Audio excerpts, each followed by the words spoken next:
Welcome to Real Issue Podcast. I am your host, Martin Llewellyn. Guys, if you are a Miami Heat fan, continue to like, share, comment, subscribe. Thank you for all the support. If you're an NBA fan, subscribe to the channel. Thank you for all the support. We're so close to 1,000 subs. Now, an Eastern Conference executive says Duncan Robinson needs a change of scenery. He said in the report, man, Duncan Robinson needs a change of scenery. Just getting him somewhere else, letting him play, let him build up his confidence again. He can be a dangerous floor spacer for a team like the Hawks with Trae Young and DeJounte Murray.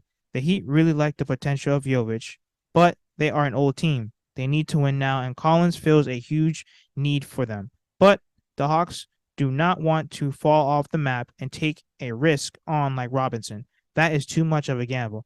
And I will say that is because one thing about Duncan Robinson, I still think that he's a great shooter. I just think that he gets in his head. I think that he loses focus, and he's also a defensive liability. I will say that he's slightly improved defensively. He's not as bad as he was in the years prior. I just think he gets in his head a lot. He's not a consistent shooter. Remember, this is a guy where he was D3, you know. Yes, he made his way up to the NBA, but technically he's not supposed to be here. This is a guy who was an underdog his whole life. And I still think that Duncan Robinson can shoot at a very high clip. Right now, he's playing a lot better than Max Strus, and I still think he has a lot to offer. I wouldn't say that he totally needs a change of scenery, but I will say I think it does help him a lot because he can go to another team, kind of start fresh, and just focus on shooting. You know, right now the Miami Heat need him to be a solid defender because we lack perimeter defenders. We don't have the best perimeter defenders compared to other NBA teams. So we're going to expect him to hold his own compared to if he was maybe on the Bucks or the Celtics or other great defensive-minded teams. You can kind of hide his defensive issues just a little bit more. But the Miami Heat, we lack size, we lack rebounding, we lack rim protection. So our guards are asked to do a lot more defensively. Also, too, I don't think that the Hawks would trade John Collins to us for Duncan Robinson. One, Duncan Robinson has a terrible contract. I like John Collins a lot. I don't understand why they have him on the trading block. In my opinion, I think that Trae Young, he's the problem. He's the one jacking up shots. He's the one that's a defensive liability. You know, the NBA has pretty much figured out his game for the most part.